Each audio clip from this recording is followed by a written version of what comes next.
Então essa primeira questão aqui falava sobre uma parte conceitual e perguntava se o principal objetivo com um gráfico de informação. Bom, como o nome está dizendo, um gráfico de informação tem a característica de informar. E quando se fala em informar, em não analisar, trata-se de coisas para o público em geral. Então vamos aqui às análises. Item A. Apresentar todas as informações de um gráfico, inserindo todos os comentários detalhadamente a um público específico. Vejam, o gráfico ele tem a característica de trazer informações resumidas, dar destaque a algumas informações. Se você vai poluir um gráfico com informações ou comentários detalhadamente, é melhor você usar uma tabela do que um gráfico. O gráfico ele tem a característica de ser limpo ali, né? De dar destaque a alguma característica, algum comportamento, algum padrão que você queira exibir. E não é um público específico, um gráfico de informação, ele é um público em geral. Item B. Apresentar todas as informações de um gráfico, proporcionando uma visualização demorada e de difícil interpretação. Negativo, se for para ser difícil e de visualização demorada, então não tem sentido. E também não é para um público específico. O gráfico tem a característica de facilitar a informação, de trazer ali uma apresentação visual e que você consiga bater o olho e já tentar tirar algumas análises, fazer algumas conclusões a partir daquelas apresentações. Item C. Apresentar todas as informações de um gráfico, proporcionando uma visualização demorada e de difícil interpretação ao público em geral. É ao público em geral, mas não é de uma visualização demorada e de difícil interpretação. Então também não serve. Item D. Apresentar todas as informações de um gráfico, podendo-se omitir todas as legendas e as informações principalmente desejadas a um público específico. Não é um público específico. Tá? Se você vai omitir tudo, às vezes você não consegue nem ter informação clara ali do significado daquela construção visual. E o item E, apresentar todas as informações em um gráfico, proporcionando uma visualização rápida, de fácil interpretação e com dispensa a comentários adicionais ao público em geral. Era essa que fazia mais sentido aqui, não é? Alguma pergunta, alguma dúvida, pessoal? Algum comentário?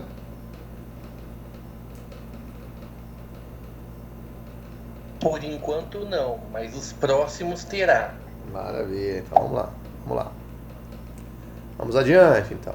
Só para vocês verem aqui os resultados. Essa aqui é a distribuição de acertos de todos os que responderam, tá? Então, boa parte não teve dificuldade aqui em selecionar este item, tá bom? Quais os principais gráficos utilizados para séries estatísticas? Variável qualitativa ou tabela de frequência discretas também pode ser usado, principalmente para as variáveis qualitativas. Gráfico de setor, barras, colunas e ogiva. Não pode ser ogiva. Barras, colunas, histograma e linhas. Não, histograma não. Barras, colunas, barras ou colunas múltiplas, setores e de linhas. Esse daqui sim. Setores, barras em linha, colunas e ogiva. Ogiva não. Colunas ou barras múltiplas, histograma, não. Barras, colunas, setores e de linhas. Então veja que em todos eles tinha aqui uma situação onde aparecia um gráfico de análise para a distribuição de frequência com intervalo de classe que a gente fez. Então não, nesses casos aqui não era possível. O que era possível era esta representação aqui, esta alternativa ou essas opções, tá? Essa daqui o pessoal se confundiu mais com o histograma. Então fiquem atentos. O histograma a gente usou para intervalo de classe. É parecido com o gráfico em colunas, mas é usado para prioritariamente representar a distribuição de frequência com intervalos de classe. Tudo bem? Perguntas? Diga lá, Jardel. Falou que agora tem?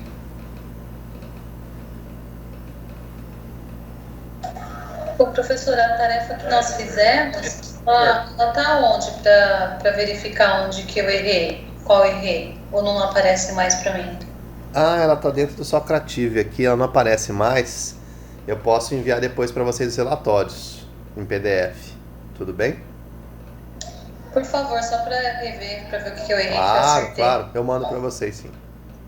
Obrigada. Imagina. Mais alguma pergunta, pessoal?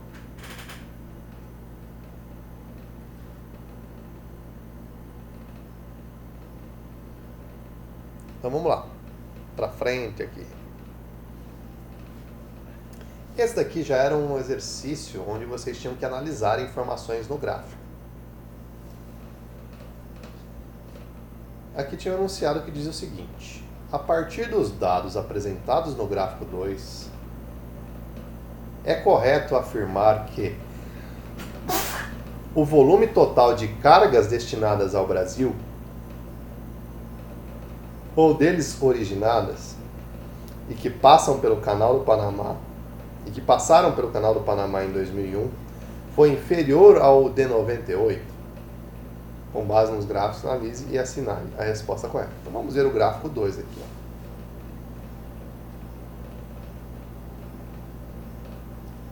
Então veja que eu tenho aqui este gráfico como sendo 2. Eu tenho os anos de 96, 97, 98 até 2001. E no outro eixo eu tenho os valores em porcentagem. Então veja aqui que eu tenho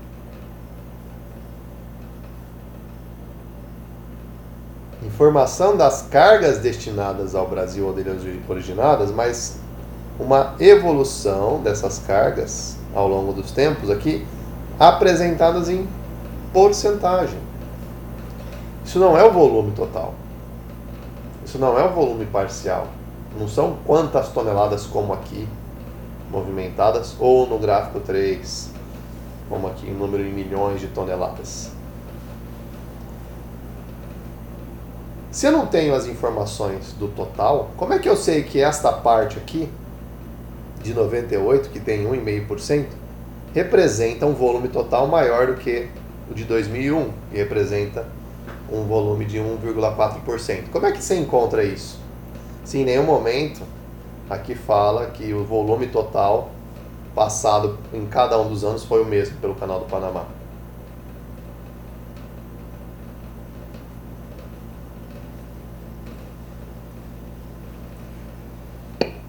Boa pergunta, professor. Você viu? Então é claro que aqui eu não tenho como afirmar. Professor, Oi. era essa pergunta que eu ia fazer, professor. Olha só, o professor foi adiantado, hein? O professor se adiantou aqui, ai caramba! Devia ter feito a pergunta agora para você, Jardel.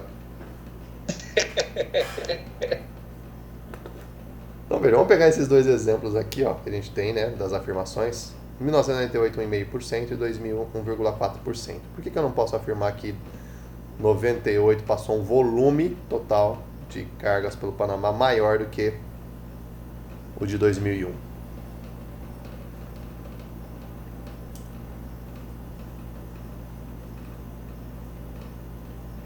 pegar um exemplo que já mostra o contrário disso. Então vamos lá.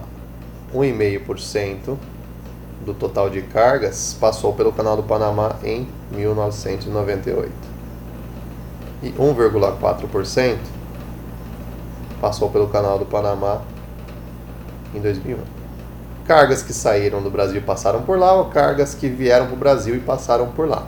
Então fez a conta lá do volume total, desse volume total de cargas que chegaram no Brasil de todos os lugares do mundo, 1,5% do total das cargas passou pelo Canal do Panamá, e em 2001, 1,4%. Vamos supor que em 1998 o volume total em toneladas de cargas que saíram no Brasil tenha sido de 100 milhões.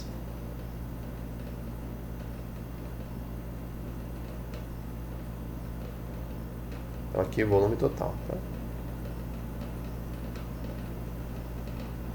Vou escrever para ficar mais fácil. E vamos considerar em 2001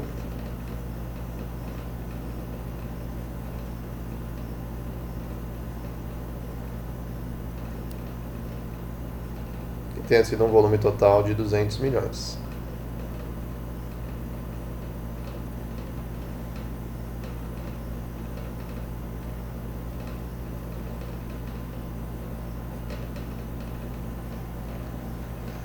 Quanto que dá 1,5% do volume total de 98? Então, se eu fizer aqui a continha, 1,5%, 1,5% de 100 milhões, vai me dar o total em toneladas que passou pelo Canal do Panamá. E isso dá 1,5 milhões de toneladas.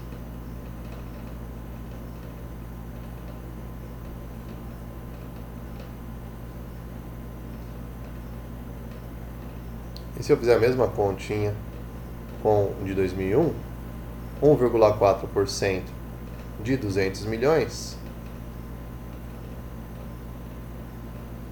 vai me dar 2,8 milhões de toneladas.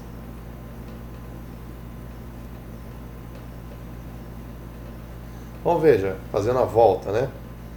2,8, que é o que passou em milhões de toneladas pelo Canal do Panamá, é o volume, dividido pelo volume total, te dá 1,4%. Em porcentagem, esse número é menor do que esse. Para comparar aqui, houve um decréscimo. Mas em volumes, negativo, ó. 1,5 é menor do que 2,8. Então eu não posso afirmar isso. Tudo bem com esse contra-exemplo, pessoal? Alguma dúvida ainda? Não, minha dúvida foi total mesmo, porque eu não fiz certo. Não, mas... Agora ficou claro. Ficou claro? Mas é importante. Porque às vezes a gente usa dados relativos para dar um destaque, só que esses dados relativos dão uma maquiada num determinado valor absoluto. Total, né? É... Isso é Foi corriqueiro. contraditório aí, professor. Oi? Foi contraditório, porque na 1 fala que é para ser a leitura fácil do gráfico. Na 2 a gente tem que calcular para saber. Mas a leitura do gráfico é fácil, só que ele está perguntando um conteúdo dele, né? A leitura é em porcentagens. Engana porque a gente vai na barra mais alta e deduz que ela é maior. Ó, a leitura está em porcentagem. Tá aqui destacada ainda. A leitura do gráfico nem tem muita poluição, né? Tá informando aqui, ó, carga, só que em porcentagem. É o detalhe que a gente tem que ficar atento, né? Agora, a afirmação do enunciado, ela requer ali uma certa análise nesse contexto justamente para quê? Para que a gente não confunda dados absolutos, volumes, como eu apresentei para vocês aqui, com dados relativos. A gente pode usar tanto um quanto o outro, em benefício ali, alguma análise, em apresentação, em algum ponto, mas eu não posso, a partir de um, concluir o outro. Eu só poderia dizer que em 2001 o volume foi menor do que em 98 se em algum local eu tivesse uma informação que os volumes totais foram os mesmos. Por exemplo, se os 2 anos tivesse sido 100 milhões de toneladas ou 200 milhões, aí sim eu posso garantir pela porcentagem, porque partem de um mesmo volume total. E não tem nenhum momento isso. E muito difícil na realidade acontecer isso, né? De em 2 anos ter a mesma quantidade. Tem diversas situações que influenciam no volume total. Beleza, pessoal?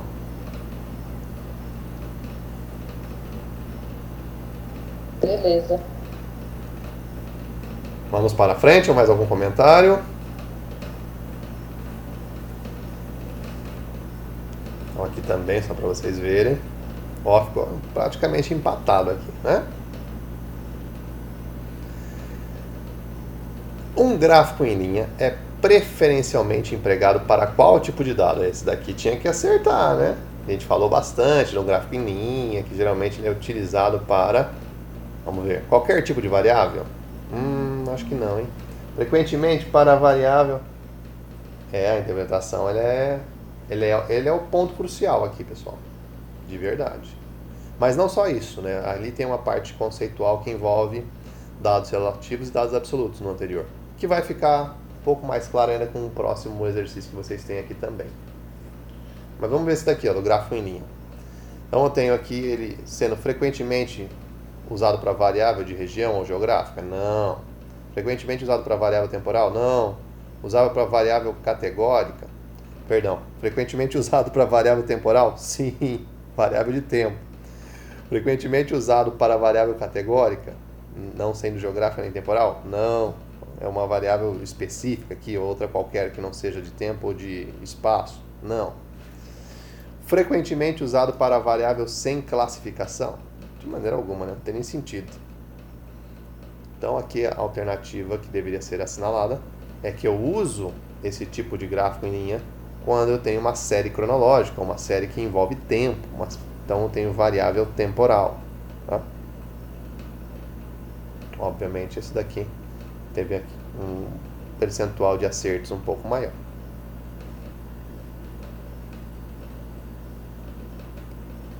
Vamos ao próximo.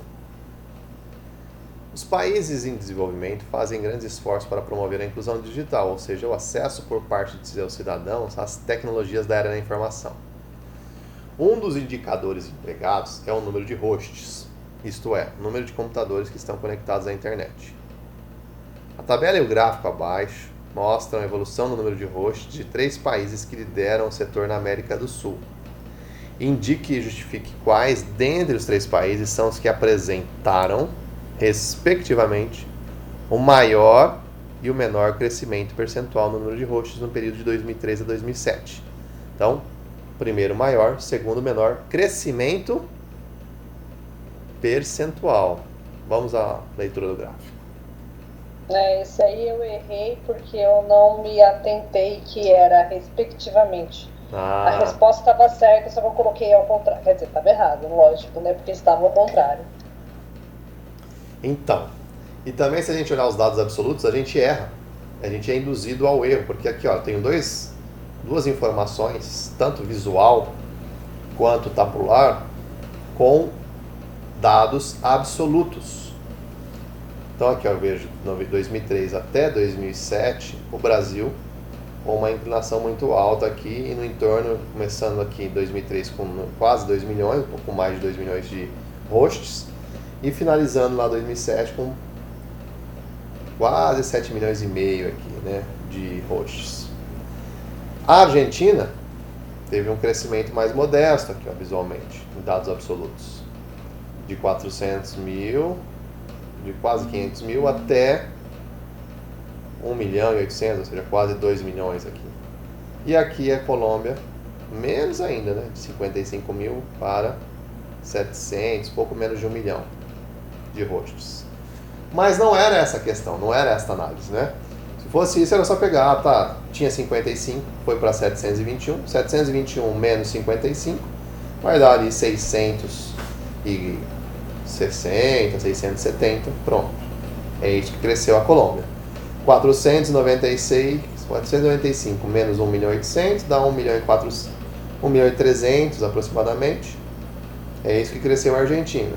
E o Brasil, 2.200 para 7.400, fazendo a diferença, dá aqui 5.200, ou seja, é isso que cresceu o Brasil ao longo desses anos. Em dados absolutos. Em dados relativos, quanto representa 5 milhões e 400 em relação ao que tinha lá em 2003? E em dados relativos, ou em dados percentuais, o que representa os 1 milhão e 300 em relação aos 495 mil? Assim como o que representa os 670 mil em relação aos 55 mil aqui na Colômbia. Esse daqui, como eu disse, complementa aquele do gráfico lá, que eu não consigo concluir, né, uma informação de um dado absoluto só com um dado relativo. Aqui agora, eu não posso concluir um dado relativo com apenas o dado absoluto. Eu tenho que construir esse dado relativo, eu tenho que encontrar lá os valores em porcentagem. Então aqui, ó, pegando a calculadorinha, só para nos auxiliar, 7.422.440 menos 237.527. Isso aqui é o que cresceu o Brasil. 5.184.913. Bom, tomei nota aí. Argentina, 1.837.050 menos 495.920. A Argentina cresceu 1.341.130 hoje, ao longo desses anos. E a Colômbia, 721.114 menos 55.626. Desceu 665.1.488. Então, com esses crescimentos, vamos ver aqui. Crescimento percentual no Brasil. Então eu vou pegar e encontrar este valor, por exemplo, assim: 5.184.913 dividido pelo quanto tinha em 2003. 2.200 e quanto mesmo? 237.527. Professor, tá gravando a aula? Sim. Obrigado. Imagina, exponha. E aí eu faço a divisão desses valores.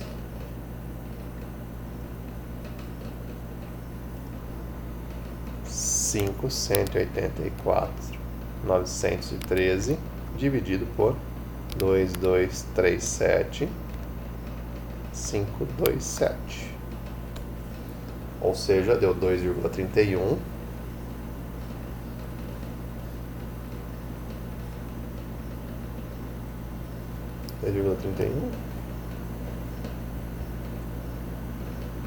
$32.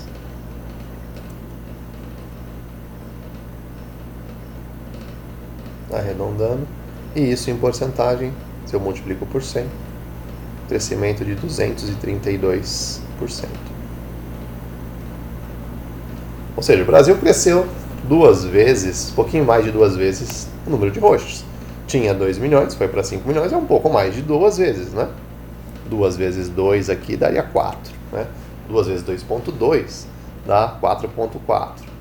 Ficou um pouquinho acima disso. Crescimento da Argentina, nos mesmos moldes.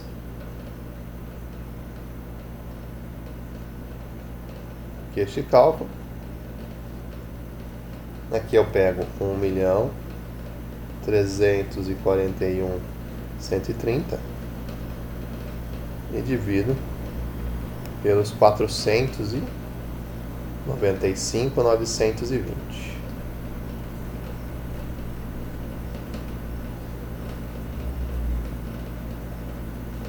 Evandro. Oi. Estatística é uma exata camuflada, né? Ah, é?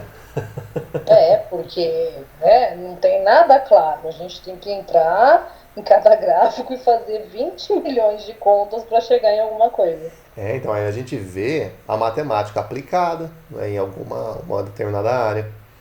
Aqui, de fato, para fazer alguma análise mais profunda, ou se a gente quer uma análise um pouco mais além do que o visual no gráfico, a gente precisa fazer algumas continhas. E veja que como as coisas vão se relacionando, né? Aqui a gente tem frações, né, fazendo divisões, encontrando números decimais. Né? E a gente vai ver também relações percentuais ainda em matemática, né? Mas é isso sim. É isso mesmo. Não é que é uma matemática camuflada, é que você aplica a matemática aqui, né? Você usa as ferramentas de matemática nesse mundo aqui, que envolve produções visuais, registros, dados, né? Para tentar entender um pouquinho comportamentos, padrões desses dados. Então aqui dividindo 1.341.130 por 495.920, eu obtenho o valor de 2,7 ou 2,70. E aí, vejam que a Argentina em porcentagem cresceu mais que o Brasil. 270%. Ó, daqui para cá, lembra disso, hein? Multiplicando por 100. Em porcentagem é sempre em partes de 100. Tá? E aí a Colômbia vai dar o seguinte: crescimento percentual da Colômbia.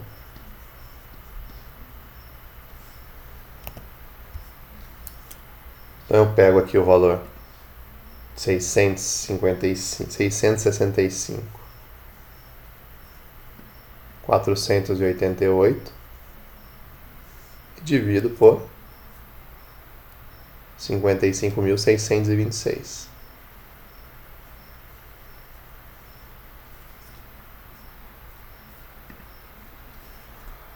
Meia 5, 488 dividido por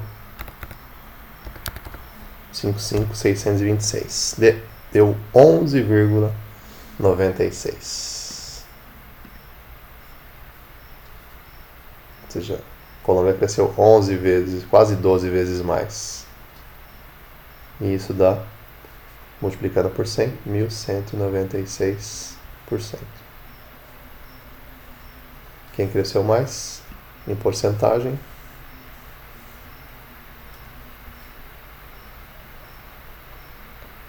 Colômbia. Nossa, ficou o oposto do gráfico, né, Evandro? O oposto do que a gente vê, da percepção que a gente vê conteúdo que tem quando vê o gráfico. Exato. Né? Porque em estatística você pode usar e fazer manipulações dos dados e utilizar aquilo que tem mais interesse para você. Olha, e assim, para efeitos de comparação, esses são os dados mais justos, digamos assim, porque os países têm proporções diferentes. Então a gente tem que entender isso também. Então, em termos de crescimento, aqui eu posso fazer comparações. A Colômbia cresceu muito mais. Tá? Mas em termos de densidade, né, em tamanho, o Brasil tem lá um volume muito maior do que a Colômbia. Né? Então são contextos diferentes. Né? Obviamente que também está associado a isso outras situações que a gente poderia levar em conta, que tem a ver com o tamanho do território, que não é o mesmo, e isso também dificulta a implementação de políticas para aumentar o número de pessoas conectadas. Né? Mas, para analisar, às vezes pode ser utilizado como uma forma mais intuitiva ou ainda de destaque, um valor percentual do que um valor absoluto. E o contrário também é válido, né? Como a gente tem aqui.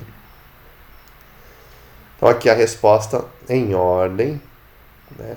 O maior e o menor crescimento, Colômbia e Brasil. Esse daqui.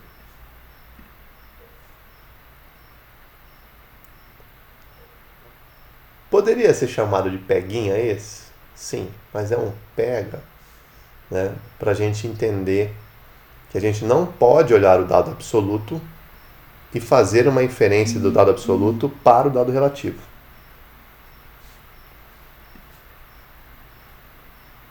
Tá bom? Nós amarramos juntas, Val. Posso ficar sossegada, que o meu e o seu estão um do lado do outro.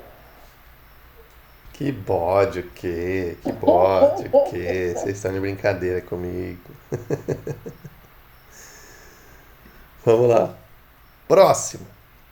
Qual o limite recomendável de classes num gráfico de setores? Eu informei você, estava lá na nossa apresentação. Tem um limite recomendável lá nas divisões das fatias da pizza de ser até 7, né? Mas pode ser que vocês tenham selecionado outros. Não há limite recomendável, né? Mas é só uma recomendação. Por quê? Lembra que eu falei que se a gente faz muitas divisões, você acaba não utilizando um gráfico de setores ali de uma maneira muito adequada, porque vai ficar com muitas partes, muitas divisões e não há necessariamente um destaque ou muita poluição com essas divisões para compor um gráfico de setores, tá? Mas, Evandro, eu já vi gráfico com mais de 7 divisões. Aí que tá. Pode, não é? Isso que me bugou, no caso, né? Mas aqui tá dizendo, pode acontecer. Não é proibitivo, é só recomendável. Tá. Até o enunciado é estatístico. Não. Não, é só uma recomendação, não é proibitivo. A gente tem que ficar atento a isso. Vamos lá. Dá pra pensar até na própria pizza, né, professor? Quanto Exato. mais você dividir ela, menor vai ficar o pedaço para servir para cada um. Exatamente. Aí você vai Vai cortando menos ali a azeitona, daqui a pouco fica deformado, então tem tudo isso. Mesmo nesse sentido mesmo. Boa analogia. A Valdiane quer até arranjar um balde aqui. Não acredito nisso. Não fala em comida, professor. Não jantei ainda. Ixi, tamo junto. Então fica tranquilo. Vamos lá. Firmes e fortes aqui. Próximo. Esse daqui, ó, cartograma, hein, gente? Cartograma, a gente já sabe para que é, né? Cartas geográficas, ou seja, são utilizados para associar os dados em oceanos. Mapas. Não, satélites, não, estrelas, não. Mapas, né? Não pode assinalar correios também, né? Cartogramas, tudo bem, tem um pedaço aqui da palavra que pode fazer referência a essa, mas a gente não viu nenhum gráfico para associar aqui dados em correios, né? Bom?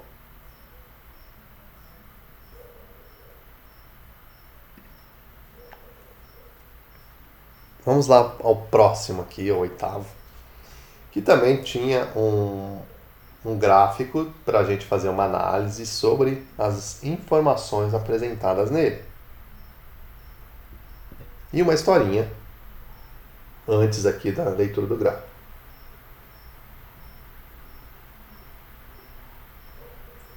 Então a historinha diz o seguinte: a legislação de trânsito brasileira, antes da lei seca, considerava que o condutor de um veículo estaria dirigindo alcoolizado quando o teor alcoólico de seu sangue excedesse 0,6 gramas de álcool por litro de sangue.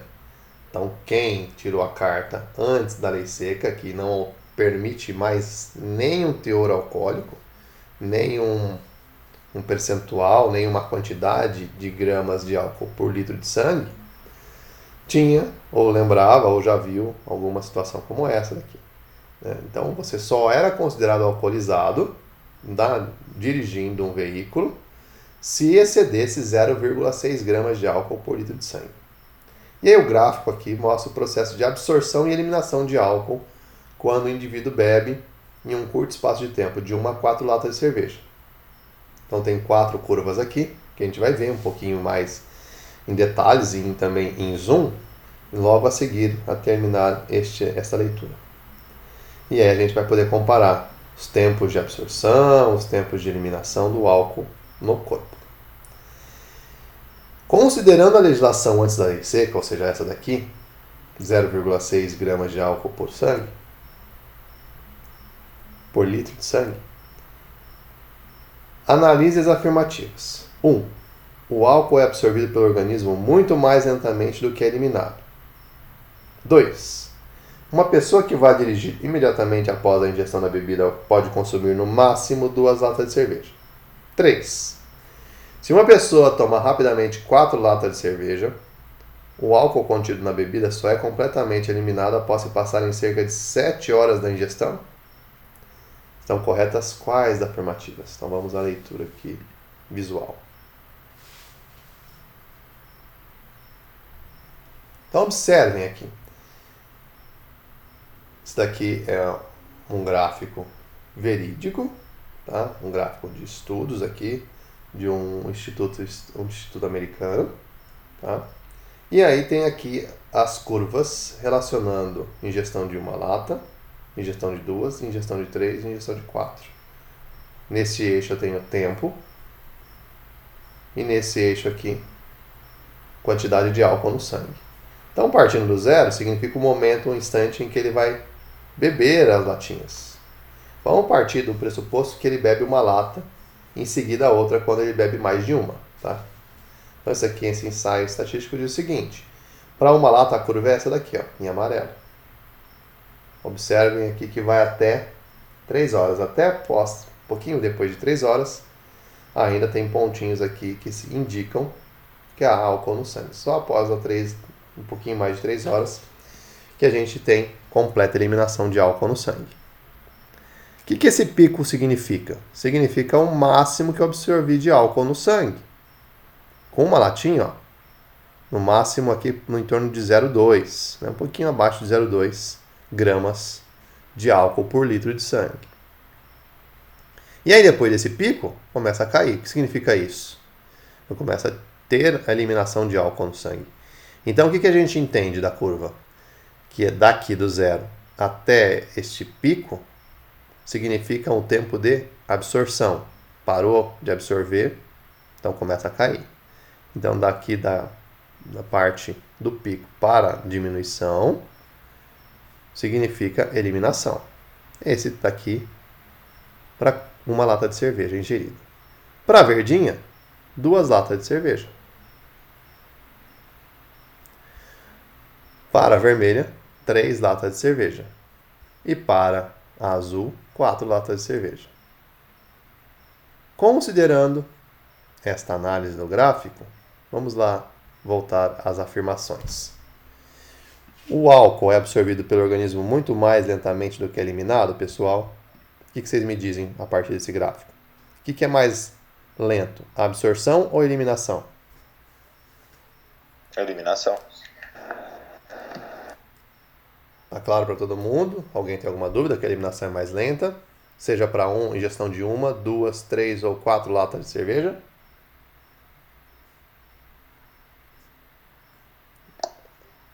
Sim. A partir do pico aqui, ó, né? A gente começa a ver um decréscimo, ó. E todas as absorções, a gente for ver aqui, ó, traçar uma linhazinha aqui, ó. Elas acontecem a absorção máxima para 4 latas de cerveja antes de 1 hora. Todas elas antes de 1 hora. E eliminação, ó, vai embora. Vai embora. Né? Ou seja, só de uma lata tem o dobro de tempo. Pouco mais do dobro do tempo da ingestão. Então, esta afirmativa que está ali é falsa. Né? O álcool é absorvido pelo organismo muito mais lentamente do que eliminado? Falso. Ele é absorvido muito mais rapidamente. 2. Uma pessoa que vai dirigir imediatamente após a ingestão da bebida pode consumir no máximo 2 latas de cerveja. O que vocês me dizem, considerando a lei seca? Podia consumir 2 latas de cerveja? Não. Por que não, Jordão? Porque os bar era fechado. Vamos supor que ele bebeu em casa. Foi pego no trânsito. E aí? Caneta No nele. caso, eu não posso beber, não podia beber nenhuma, porque eu bebo um gole e já fico com meus braços mole. Ah, aí não, aí já é um comportamento peculiar seu. Mas vamos supor que a gente tenha isso daqui como um representante, ó, como a média da população, que é o que acontece, né? Umas pessoas têm mais tolerância ao álcool, outras têm menos tolerância. Mas vamos supor que a gente fosse analisar por esta medida. Se ele tem um consumo maior ou menor do que 0,6. Ele podia estar falando grog, com os braços mole, andando de ponta cabeça. Se ele bebeu 2 latas de cerveja, qual é o máximo de absorção que ele tem no sangue? Quase 5, 0,5, né? Quase 0,5. Quase 0,5, né? Essa daqui, ó, a linha verde, ó, é a linha de 2 latinhas. E se eu olhar aqui, ó, o máximo de absorção, só bater aqui, ó, e ver, ó. Essa quantidade de tempo, aproximadamente aqui, ó, pouco mais de meia hora, me leva ao máximo, pouco abaixo de 0,5, né? Então, com 2 latas, eu não alcancei o 0,6. Eu poderia beber 2 latas de cerveja. E nem ser multado, não ter carro preso, não ter nada. Isso é antes da lei seca, hein, gente? Essa lei não existe mais. Por que não 3? Porque olha aqui. O pico máximo de absorção está aqui, para 3 latas, na linha vermelha. E já ultrapassou o 0,6, ó, está lá no 0,7. Tudo bem?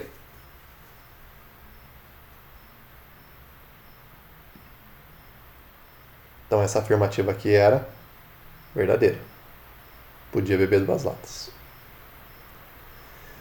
E a terceira, Se uma pessoa toma rapidamente 4 latas de cerveja, ou seja, vamos considerar uma em seguida da outra ali no instante inicial, o álcool contido na bebida só é completamente eliminado após se passarem cerca de 7 horas da ingestão? Vamos voltar lá. 4 latinhas, linha azul. Bebeu aqui no 0. O álcool só vai ser eliminado depois das 7 horas. Exato, ó. Tem pontinho azul até depois das 7 horas, ó, completas. Então, de 0 até 7, eu tenho. E isso é verdade. Vestígios de álcool ainda existem até antes de 7 horas no seu corpo. Então, afirmativa verdadeira também. Então, aqui estão corretas apenas 2 e 3. Alternativa D.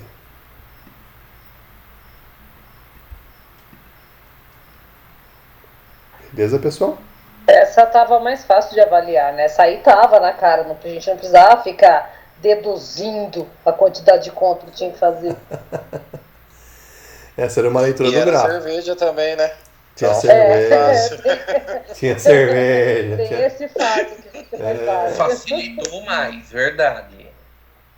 Só porque é bebida, Quando fala de um assunto que a gente já tem conhecimento, fica mais fácil. Verdade, Isabel. Sem dúvida. Poderia ser pizza também. Ajudaria no meu caso. Conhecimento tácito é o que há. Se a gente traz o contexto do aluno para a sala de aula, fica muito mais fácil o aprendizado. Maravilha, gente, maravilha. Vamos então agora para o próximo aqui.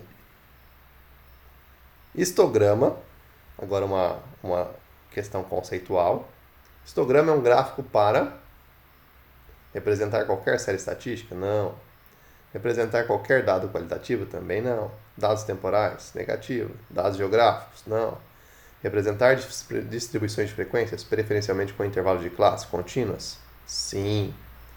Lembra que a gente fez um gráfico desse aqui, foi um dos primeiros que a gente fez, e tem lá um intervalo de classe para a nossa distribuição de frequência. Então, muito bom. Isso aqui também foi tranquilo. Ogiva, eu estou dizendo aqui o que era. Polígono de frequência acumulada. Então era só ir lá e ver o que era o polígono de frequência acumulada, que é um gráfico que representa as séries contínuas com a frequência. Já estava a resposta aqui, ó. Né? É com a frequência absoluta? Com a frequência relativa? É com qualquer tipo de frequência? Não. Frequências absoluta ou relativa acumuladas? Sim. Frequência média? Nem tem isso. A gente nem viu esse conceito. Então a alternativa aqui é a alternativa D. Frequências absolutas ou relativas acumuladas. Era a mesma coisa que estava aqui, ó. Frequência relativa ou absoluta nesse formato. Acumuladas. Também estava tranquilo, né? E aí o próximo. O uso do polígono de frequência é equivalente ao uso do... A gente fez até uma comparação, tinha até um gráfico na apresentação de um sobre o outro. Era um polígono de frequência com um gráfico de colunas? Não, mas era parecido. Era um polígono de frequência com histograma? Sim. Era Pareto? Não. Gráfico em linha? Setores? Não também. Então esse daqui, o pessoal também foi razoavelmente bem. Confundiram com o gráfico em linha, essa questão de ser equivalente, mas aqui a gente tem que olhar não o formato, e sim as características e para que ele é usado, né? Polígono de frequência para uma distribuição de frequência com intervalo de classe, assim como o histograma. Então, o tipo de dado que você tem numa distribuição de frequência que vai te determinar o seu uso. O diagrama de dispersão é o gráfico ou um plano cartesiano onde a gente coloca os pontinhos ali. Então, ele é um gráfico para marcar pontos no plano a partir de dois dados quantitativos que estão associados? Um dado numérico, aqui já tem a resposta, né? Um dado numérico é o suficiente para representar o ponto do diagrama? Não. Uma variável textual associada a um número é necessário para construir um diagrama de dispersão? Também não. Qualquer tipo de dado estatístico? Não. Não representa nenhum dado estatístico? Também não. Tá? Então eu tinha aqui marcar 2 pontos coordenados para associar, e aí marcar 2 valores no plano para associar a um ponto coordenado. Esse daqui era também um exercício de análise. E aí tinha aqui uma evolução do número de mulheres no mercado de trabalho mundial, informando aqui no ano 2007 que era o maior da história, atingindo a marca de 1,2 bilhões de mulheres no mercado de trabalho. Esse era um relatório da OIT, Organização Internacional do Trabalho.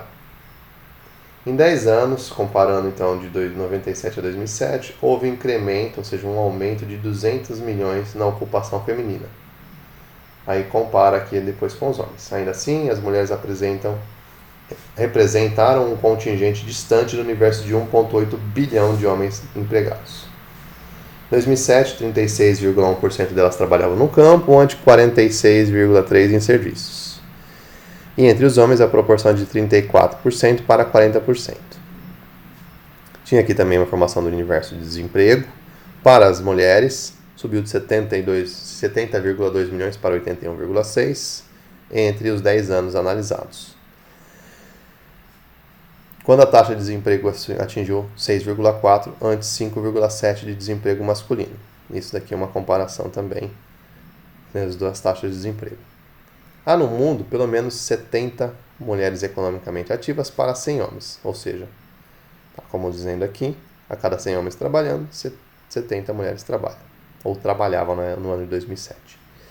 O relatório destaca que a proporção de assalariadas subiu de 41,8 para 46,4 nos últimos 10 anos, ao mesmo tempo que houve queda no emprego vulnerável, ou seja, sem proteção social e direitos trabalhistas.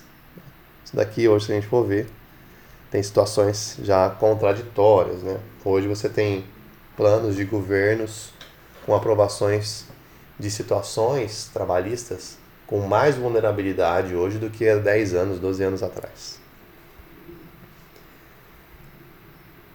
Apesar disso, o universo de mulheres continua superando os dos homens, ou seja, mulheres sempre em situações de mais vulnerabilidade do que os homens. Com referência ao texto, considerando o gráfico ali apresentado, julgue os itens a seguir.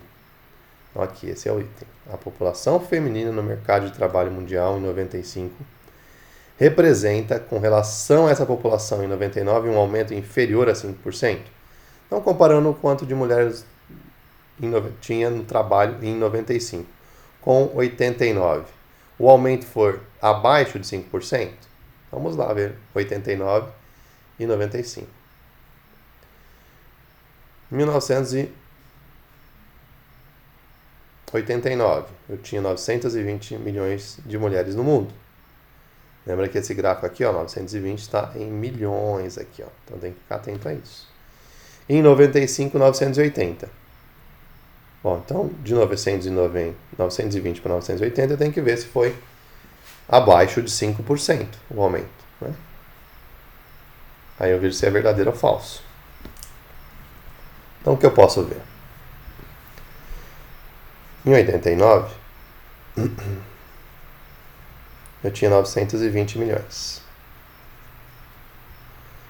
10% disso dá 92 milhões.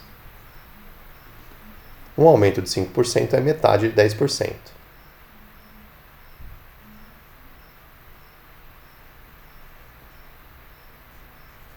Portanto, metade de 92 é o que corresponde ao aumento de 5%. Então, 5% de aumento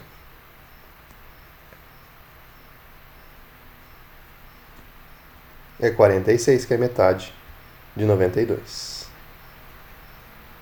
46 milhões de mulheres no mercado de trabalho. Vamos comparar agora com o que de fato aconteceu. Em 1995, quantas mulheres estavam trabalhando 980 milhões. Se eu comparar aqui de 89 para 95, em milhões,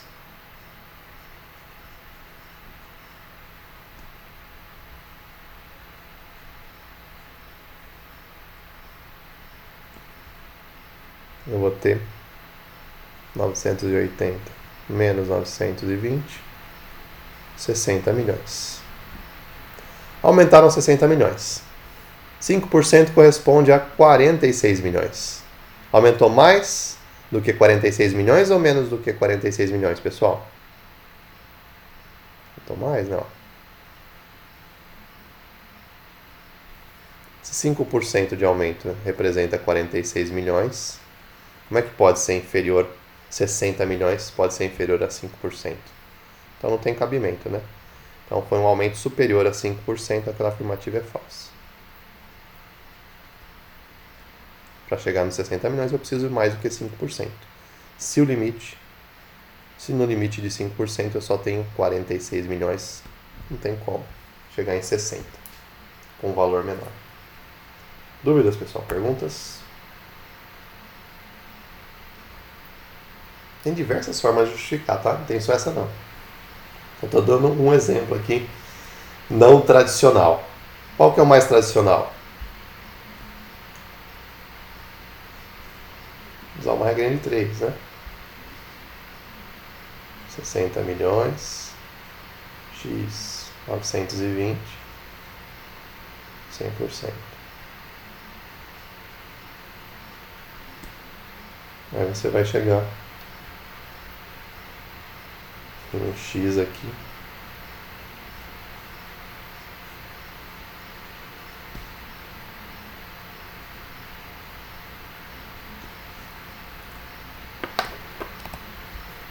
Maior do que 5%. 6.000 dividido por 920 chega em 6,52%.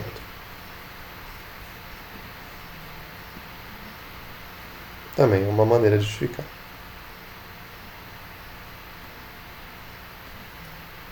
Tudo bem, pessoal? Manifestações, reclamações, dúvidas?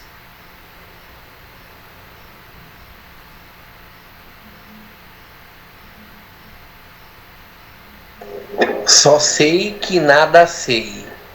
Olha, está se inspirando num cara lá atrás, hein, que fez muitas coisas pra gente, né?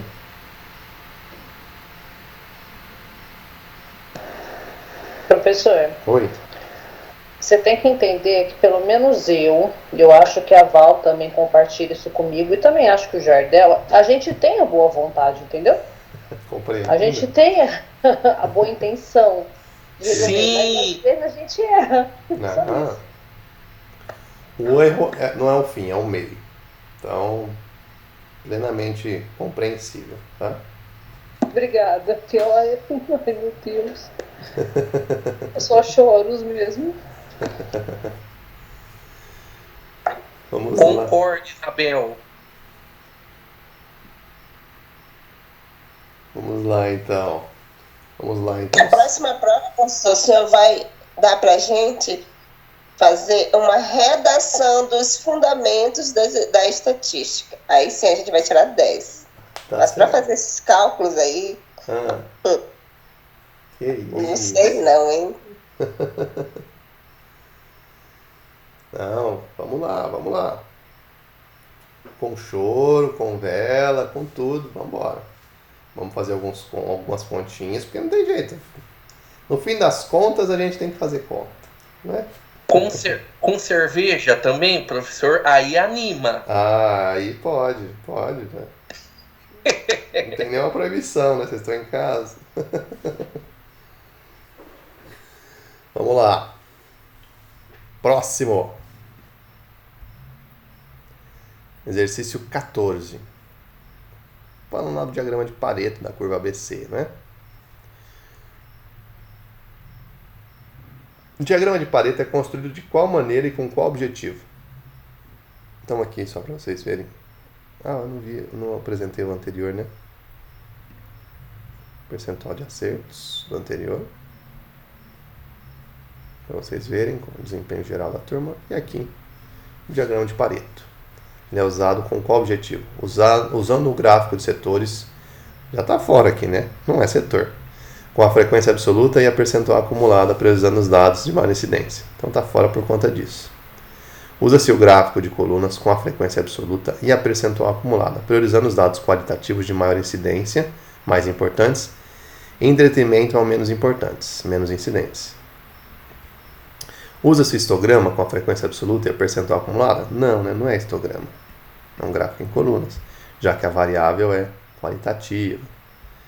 Usa-se polígono de frequência absoluta? Também não. Polígono de frequência é para uma variável de distribuição de frequência discreta, contínua. Junto com a ogiva? De maneira alguma, né?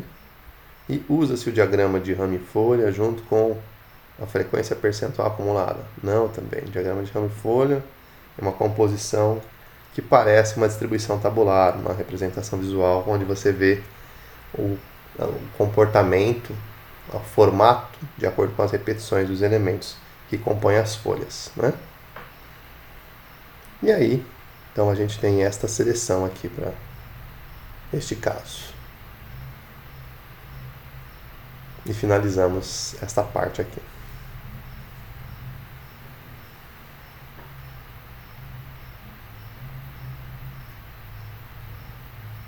Perguntas a mais, pessoal? Dúvidas? Mais choros? Não, choro não precisa.